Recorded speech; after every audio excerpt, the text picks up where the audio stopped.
اگرچہ مراتب ذکر فکر حاصل کرنا نہایت مشکل اور دشوار کام ہے، جبکہ طالب اللہ کو حضرت محمد رسول اللہ صلی اللہ علیہ وآلہ وسلم کی مجلس اقدس کے قرب حضوری میں اور استغراق معرفت الہی میں دست بدست پہنچانا آسان کام ہے۔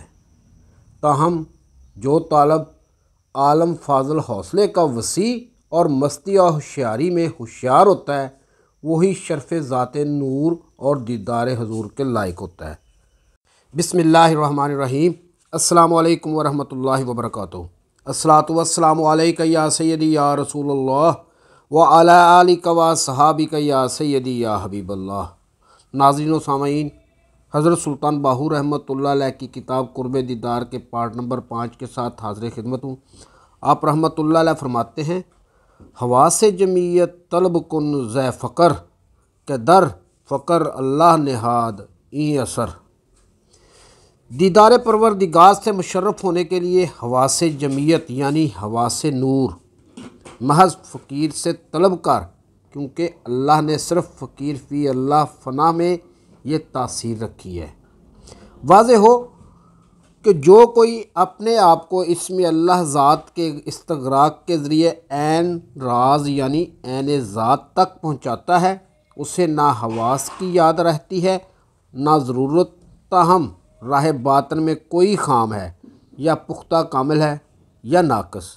سب کو معلوم ہونا چاہیے کہ اگر کوئی شخص کسی آدمی کی طرف باطنی توجہ سے یا ظاہری توجہ سے تعلیم و تلقین کے لیے نظر کرتا ہے اور وہ آدمی سر سے قدم تک تمام وجود میں اسم اللہ ذات کے نقش کی صحیح صورت دیکھتا ہے اور ذکر کی گرمی کے باعث رات دن جلتا رہتا ہے اور اس کی توجہ سے دوسروں کا بھی یہی حال ہو جاتا ہے، اور بارش کے قطروں کی مثل تجلیات کے ذرات کا لازوال سلسلہ دیکھتا ہے، تو اس طرح کے تمام مراتب ابتدائی خام مراتب ہیں جو ناقص، جاہل اور بے باطن مرشد کی کار فرمائی ہے، اگرچہ وہ مرشد بظاہر صاحب علم عالم فاضل ہی کیوں نہ ہو۔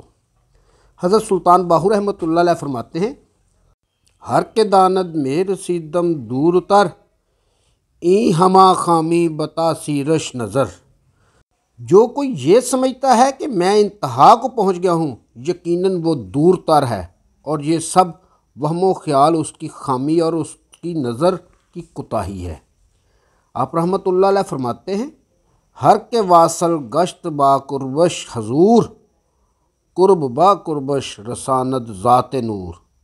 جو کوئی تصور اسم اللہ ذات کے ذریعے اللہ کے قرب و حضور اور وصال سے مشرف ہو جاتا ہے، تو تصور اسم اللہ ذات کا نور اسے قرب خدا سے ذات خدا کے نور میں پہنچا کر شرف استغراق بھی بخش دیتا ہے۔ واضح ہو کہ جو کوئی مقام قرب الہی میں صاحب تحقیق ہے، وہ با توفیق ہے۔ ایسا مرشد طالبوں کو ورد و وظائف اور ذکر و فکر میں مشغول نہیں کرتا، بلکہ وہ طالبوں کو ایک ہی دفعہ ذات لازوال کے مشاہدہ وصال اور حضوری میں پہنچا دیتا ہے۔ اگرچہ مراتب ذکر فکر حاصل کرنا نہایت مشکل اور دشوار کام ہے، جبکہ طالب اللہ کو حضرت محمد رسول اللہ صلی اللہ علیہ وآلہ وسلم کی مجلس اقدس کے قرب حضوری میں اور استغراق معرفت الہی میں دست بدست پہنچانا آسان کام ہے۔ تاہم جو طالب عالم فاضل حوصلے کا وسیع اور مستی اور ہوشیاری میں ہوشیار ہوتا ہے، وہی شرف ذات نور اور دیدار حضور کے لائق ہوتا ہے۔ آپ رحمۃ اللہ علیہ فرماتے ہیں، با خدا یکتا بود ہم راز نور، الہام با الہام قربش با حضور۔ جو کوئی تصور اسم اللہ ذات میں استغراق کے ذریعے خدا کے ساتھ یکتا وجود ہو جاتا ہے، وہ اللہ کا ہم راز اور نور مطلق ہو جاتا ہے، اور اسے ہمیشہ ذات نور سے الہام پر الہام پہنچتا ہے، اور وہ ہمیشہ قرب حضوری میں رہتا ہے۔ اس قسم کے مراتب اس شخص کو حاصل ہوتے ہیں جو صاحب تصور حضور ہو۔ ایسا شخص جس کسی کی صورت کا تصور کرے، اسے تصرف اسم اللہ ذات کے نور میں غرق کر کے نور مطلق بنا دیتا ہے، اور اسے معرفت توحید کے طریق سے جس مقام پر چاہے بامر الہی پہنچا سکتا ہے، بشرطے کہ خود حقیقی فقیر ہو اور نور ذات کی معرفت میں غرق اور مجلس محمدی صلی اللہ علیہ وآلہ وسلم کا حضوری ہو۔ ایسا شخص چاہے تو کسی کو مقام ازل میں ازل کا تماشا دکھا سکتا ہے، اور چاہے تو کسی کو مقام ابد میں ابد کا تماشا دکھا سکتا ہے۔ خواہ عرش سے تحت الثری تک، چاند سے مچھلی تک، زمین و آسمان کے کل طبقات، دنیا و عقبہ کے تمام مقامات کا مشاہدہ کرائے، خواہ حور و قصور کا تماشا دکھائے، خواہ معرفت توحید اور ترک توکل کے مقام پر پہنچائے۔ ارشاد خداوندی ہے، کل یوم ہوا فی شان، ہر روز ان کی ایک نئی شان ہوتی ہے۔ یہ صاحب تصور، صاحب تصرف، صاحب توجہ، صاحب تفکر اور صاحب ناظر کے مراتب ہیں، اور مرشد ناظر حاضرات تصور اسم اللہ ذات سے طالبوں کو جہاں چاہے لے جا سکتا ہے۔ اے طالب صادق، جان لے کہ مراتب علم میں درجات دنیا کی بہت سی رجوعاتیں ہیں، اور مراتب ذکر میں بھی رجوعات خلق کی بے شمار رجوعاتیں ہیں اور آفات ہیں، مگر طریقہ کامل قادری میں نہ دنیاوی رجوعات ہے نہ خلقت کی رجوعات ہیں۔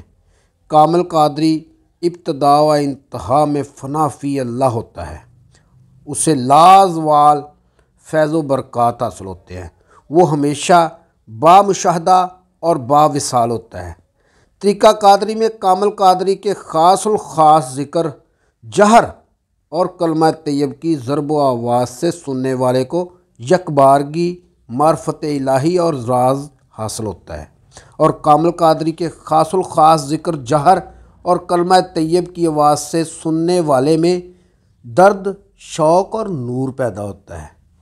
کامل قادری سے نور ذات کا ذکر سننے والا بے خود ہو کر گر پڑتا ہے اور 70 روز تک اسی حالت میں پڑا رہتا ہے، مگر ہر روز اس کے 70 نفسانی حجاب و پردے دور ہوتے ہیں۔ بس کامل قادری کا چلہ اور خلوت کی کیا ضرورت ہے، اور اسے خلل خطرات کا کیا ڈر، کیونکہ وہ ذات الہی میں مستغرق رہتا ہے۔ ناظرین، امید ہے کہ آپ کو آج کی ویڈیو پسند آئی ہوگی۔ آئندہ ملیں گے انشاءاللہ اسی کتاب کے پارٹ نمبر 6 کے ساتھ۔ اس وقت تک اپنا خیال رکھیے گا۔ اپنے میزبان خالد قمر کو اجازت دیجیے۔ اللہ حافظ۔